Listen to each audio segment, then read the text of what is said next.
He would give me all his music to look at before he published. Wow. And asked for suggestions. Put in more dynamics, put in more phrasing. I mean, no, very often he was never specific. He would say, well, tell me what you think. Ah.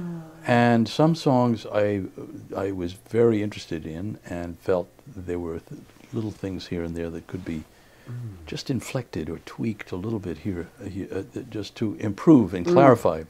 He would say to me, oh, only whatever you do, don't make it complicated. I said, Papa, you know. Yeah, he knew he had to play it. You know what well, I mean, I was a different kind of composer from him, and he thought maybe... Oh, he thought you'd make it complicated because you had not just playing, but stylistically. Maybe, maybe you know, it would be more advanced or something. Right. I said, no, Papa, you know, I've always done nothing but simplified and clarified. Right, you're right. So I'd make suggestions to him. That's great. I'd make suggestions to him. I'd write out suggestions, things like that. He could not revise.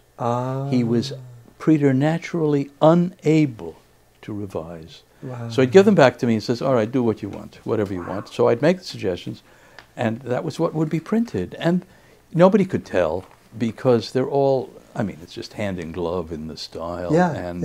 I never was trying to be clever or anything or to you know, impose my own aesthetic on it. Right.